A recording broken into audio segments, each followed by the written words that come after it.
계약한 집에 중도금을 치르지 않아 저작권료를 차압당한 가수이자 작곡가입니다. 시간에 식신이 오지 않을까 추측해봅니다. 외부 성공을 지나치게 열망해서인지 축배를 너무 일찍 터트린 것 같습니다. 이모나 개사일주들은 돈을 버는데 아주 유리합니다.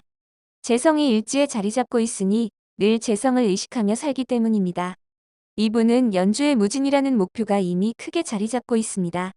목표가 정해지면 한눈 팔지 않고 그곳으로 곧장 나갈 수 있게 됩니다. 이렇게 관이 일찍 나와 있으면 해야 할 일이 일찍 정해지게 됩니다. 음악적으로 쭉 나아갈 수 있게 됩니다. 비견겁이 월주에 자리 잡고 있으니 비슷한 목표를 가진 사람들과 정보를 주고받으며 자기 길을 갈 수 있기도 합니다. 일지에 있는 재성이 나와 암합이 되니 자기 몸에 대한 관심뿐만 아니라 이성에 대한 호기심이나 관심도 매우 강한 분입니다. 이분의 대표곡인 메리미가 생각납니다. 재성은 양명지본이라 해서 자기를 드러내고 자기 수명을 지켜주는 글자이기도 해서 재성이 가까이 있는 분들은 자기 몸을 애지중지해서 병원 정기검진을 칼같이 받고 자기 몸을 가꾸고 매력적으로 만드는데 매우 열중하기도 합니다.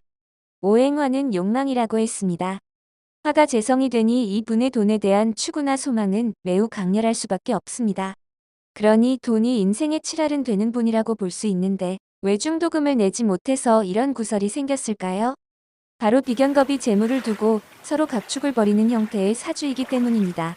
월주의 계해라는 비견겁이 나를 둘러싸고 있고 개수라는 겁재가 연간의 관성과 무게합이 되고 있으니 항상 나의 것이 돼야 하는 욕망의 최종물을 경쟁자들과 나눠 가지거나 경쟁자들이 나보다 더 인지도가 높은 느낌이 들게 됩니다. 이렇게 비견겁에 둘러싸여 있으면 경쟁자들의 동태에 민감하면서도 그 영향으로 과시욕이 발동하기 쉽고 경쟁심과 호승심 때문에 스스로 분발하면서 살기도 합니다. 절대로 지기 싫어하는 마음 때문에 내 형편에 대한 고려 없이 질러놓고 후회하기도 하고 경쟁자의 잘나감을 의식하기 때문에 초조함 때문에 앞서 나가려다 낭패를 보는 일이 생기게 됩니다. 특히 이분의 재물은 나와 암합이 되어서 나의 것이면서도 사회적 관계를 의식하는 재물이기도 하니 실제 총량보다 부풀려지기 쉽습니다. 어떤 분의 사주를 다루면서 적은 글인데 자신이 걸룩지나 양인을 보고 있으면 평생 순한 마음으로 살아가려고 노력해야 한다고 말씀드린 적이 있습니다. 순하지 않으면 자신을 사람들 속에 가십거리고 내던지며 살아가는 꼴이 되기 쉬워서 결국 스스로에게 올무가 될 수 있습니다. 또 비겁이 중증하거나 양인이 강하면 연극적인 성격을 띠기 쉽고 자신만 주목받으려는 성향이 강해져서 그로 인한 불만족 때문에 주변인들을 괴롭히면서 나가는 가해자가 되기도 합니다. 작년부터 대운이 바뀌고 식상이 강해지니 재물을 직접적으로 흔들게 됩니다.